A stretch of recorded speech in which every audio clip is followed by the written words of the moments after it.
Hello students, कैसे हैं आप लोग? ठीक है। लास्ट टर्म में हम लोग डिस्कस कर रहे थे डिफेक्ट्स ऑफ क्रिस्टल्स। ठीक है, तो डिफेक्ट्स ऑफ क्रिस्टल्स देखने के बाद अब हम लोग डिस्कस करने जा रहे हैं क्या?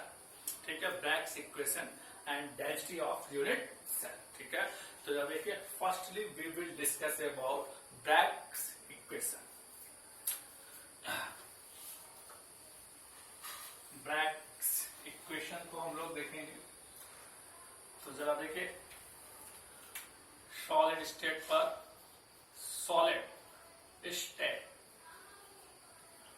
पर हम लोग देखेंगे ब्रैग्स इक्वेशन। ब्रैग्स इक्वेशन, तो ब्रैग्स इक्वेशन में हम लोग एक्स रेस का यूज करते हैं। क्या यूज करते हैं? एक्स रेस का यूज करते हैं। ठीक है, ओके। तो यहाँ पर एक्स रेस को हम लोग क्रिस्टल के अंदर डालते हैं और फिर हम लोग जानकारी प्राप्त करते हैं कि क्रिस्टल का स्ट्रक्चर कैसा है। तो ब्रैग्स इक्वेशन के द्वारा एक्स रेस का यूज किया जाता है और उस एक्स रेस के द्वारा हम लोग क्रिस्टल के अंदर की जानकारी को प्राप्त करते हैं। ठीक है, तो सबसे पहले हम लोग डिस्कस करते हैं क्या? X rays. जो एक्स रेस आपकी क्या है? ठीक है, तो सिंपल सा है, सभी लोग जानते हैं एक्स रेस हमारी क्या है? एक इलेक्ट्रोमैग्नेटिक वेव होती है। ठीक है, ओके, और ये बहुत ही हार्मफुल होती है। तो जरा देखिए एक्स रेस, ये जो आपकी एक्स रेस है इलेक्ट्रोमैग्नेटिक वेव है। तो जनरल इसको हम लोग टू पार्ट्स में डिवाइड कर लेते हैं। फर्स्ट वन पार्ट है आपका hard X rays and second आपकी होगी सॉफ्ट एक्स रेस। ठीक है, ओके। तो एक आपकी हार्ड एक्स रेज है और एक आपकी सॉफ्ट एक्स रेज है। ठीक है, जो आपकी हार्ड एक्स रेज है, ठीक है, उसकी वेवलेंथ जो होती है 0.1 आर्मस्ट्रॉन्ग टू 10 आर्मस्ट्रॉन्ग। ठीक है, ओके। तो ये होती है इसकी वेव लेंथ। ओके, तो ये वेव लेंथ होती है। और जो सॉफ्ट एक्स रेज होती है उसका वेव लेंथ होता है 10 आर्मस्ट्रॉन्ग टू 100 आर्मस्ट्रॉन्ग। ठीक है, तो हम लोग जनरल पढ़ चुके हैं एटॉमिक स्ट्रक्चर में। क्या पढ़ चुके हैं? E इज इक्वल किसके होता है? hc बाई लैम्डा के। ठीक है, जिसका वेवलेंथ कम होगा उसकी एनर्जी कैसी होगी? हाई होगी। तो वेवलेंथ किसका कम है? हार्ड एक्स रेस का। तो इसका वेवलेंथ कम है तो इसकी एनर्जी कैसी होगी? हाई होगी। ठीक है, इसका वेवलेंथ कैसा है? हाई है। ठीक है, ओके, तो उसकी एनर्जी भी कैसी होगी? कम होगी। इस इक्वेशन से मालूम पड़ रहा है ये बढ़ेगा तो ये घटेगा। ठीक है, ये घटेगा तो ये बढ़ेगा। तो वेवलेंथ किसका कम है? इसका। तो इसका वेवलेंथ कम है तो इसकी एनर्जी हाई होगी। इसका वेवलेंथ ज्यादा है तो इसकी एनर्जी कैसी होगी? कम। तो जिसका वेवलेंथ कम होगा, ठीक है, उस एक्स रेस का हम लोग यूज करते हैं किसमें? ठीक, क्रिस्टल के अंदर डालने में। ठीक है, और उसके स्ट्रक्चर की जानकारी को प्राप्त करने के लिए। ठीक है, ओके। देखिए इस हार्ड एक्स रेस को हम लोग, ठीक है, फॉलिंग करेंगे, गिराएंगे किसके ऊपर? क्रिस्टल पर। ठीक है, वो भी क्रिस्टल आपका किसका है? कोई भी हम लोग क्रिस्टल्स ले सकते हैं सॉलिड का। ओके, तो जरा देखिए कैसे इस हार्ड एक्स रेस को गिराते हैं। तो जरा देखिए कैसे।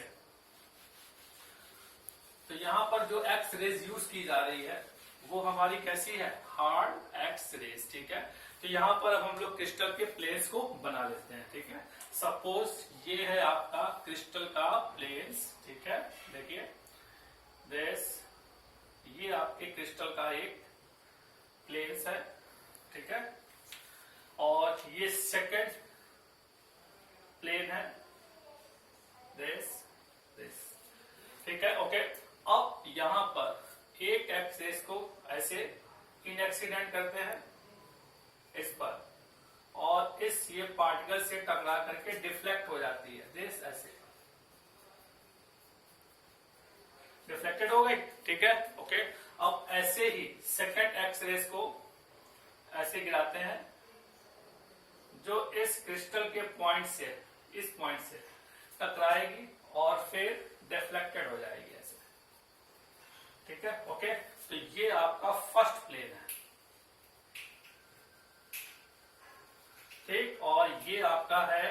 Second plane. ओके ठीक है, तो ये फर्स्ट है और ये आपका कौन सा है, सेकेंड प्लेन है। ठीक है, और इन दोनों के बीच का डिस्टेंस क्या है, डी है। ठीक, यहाँ पर ये जो एक्स रेज आपने गिराई है थीटा एंगल बनाते हुए, और ये डिफ्लेक्टेड होगी थीटा एंगल बनाते हुए। इन एक्सीडेंट हुई है थीटा एंगल बनाते हुए, डिफ्लेक्टेड भी क्या हो गए, थीटा एंगल बनाते हुए।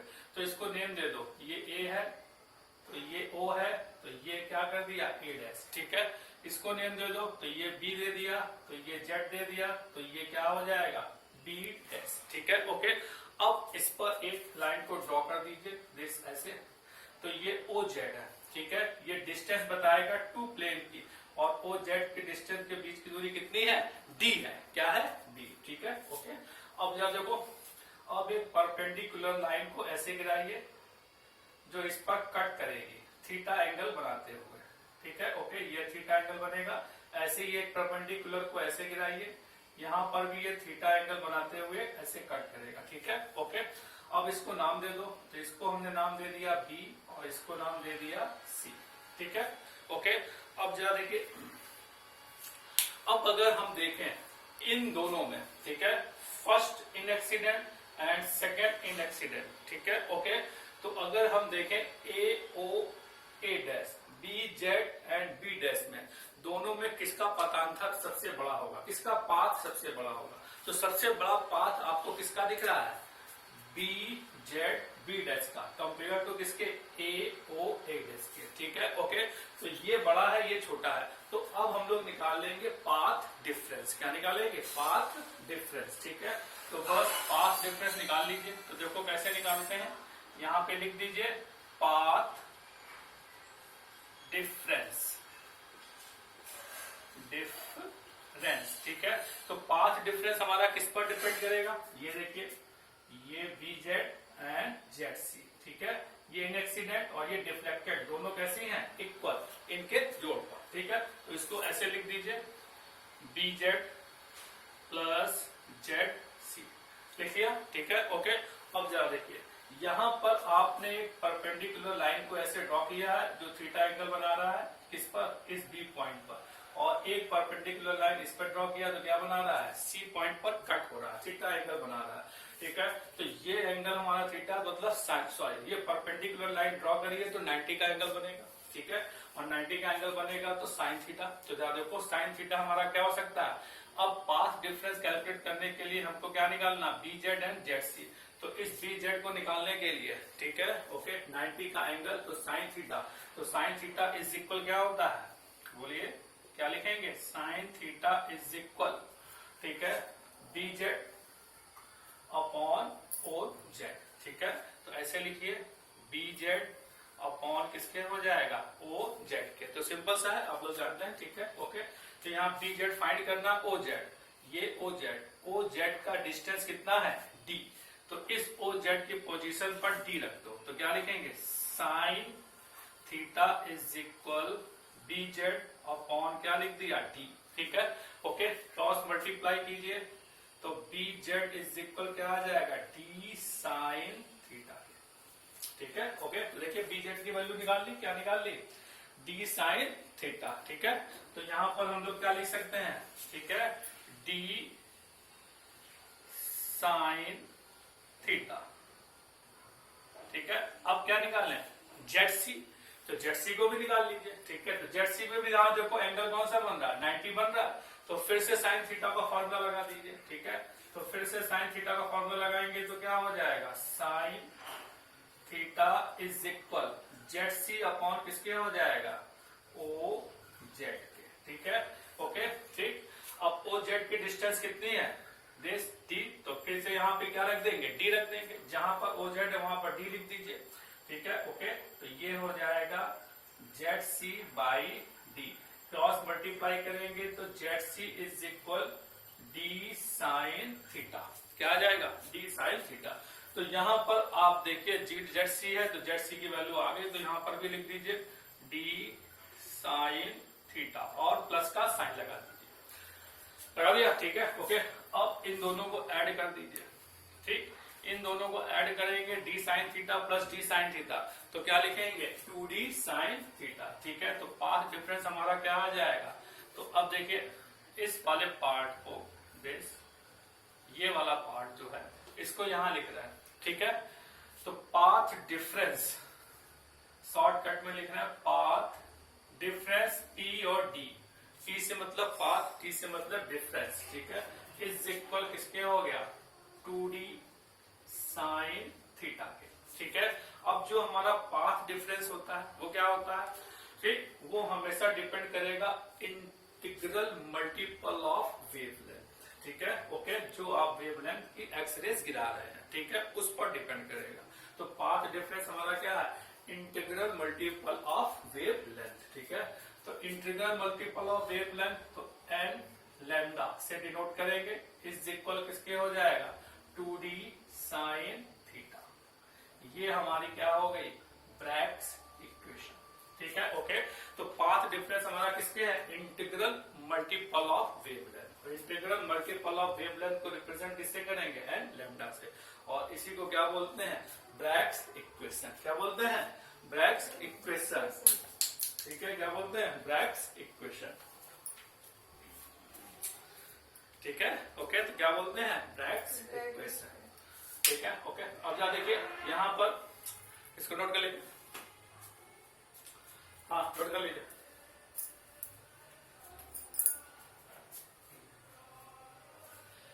चलिए जा देखिए, अब थोड़ा सा इसको रफ कर देते हैं, ठीक। जा देखिए कैसे, इस पार्ट को थोड़ा सा ऐसे रफ कर दिया, ठीक है। अब यहां पर देखिए क्या है, ठीक, यहां पर एन जो है रिप्रेजेंट करता है किसको, ये जो एन होता है ये रिप्रेजेंट करता है ऑर्डर ऑफ रिफ्लेक्शन को। किसको रिप्रेजेंट करता है, ऑर्डर ऑफ रिफ्लेक्शन को, ऑर्डर ऑफ रिफ्लेक्शन, ठीक है, ओके। लैम्डा, लैम्डा क्या होता है, वेव लेंथ, तो ये आपका वेव लेंथ है, ठीक है। डी क्या है, इंटरप्लैनर डिस्टेंस, ये होती है इंटरप्लैनर डिस्टेंस, ठीक है। थीटा आपका क्या है, ब्रैग्स एंगल, ये होता है ब्रैग्स एंगल, तो थीटा आपका ब्रैग्स एंगल है, ठीक है, ओके। तो ये हमारा क्या निकल आया, ब्रैग्स इक्वेशन। अब इसके बाद हम लोग देखते हैं डेंसिटी ऑफ यूनिट सेल। तो ज्यादा को डेंसिटी ऑफ यूनिट सेल कैसे निकालते हैं,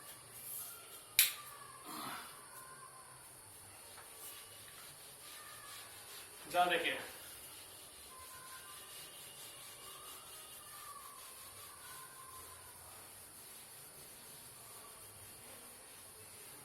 डेंसिटी ऑफ यूनिट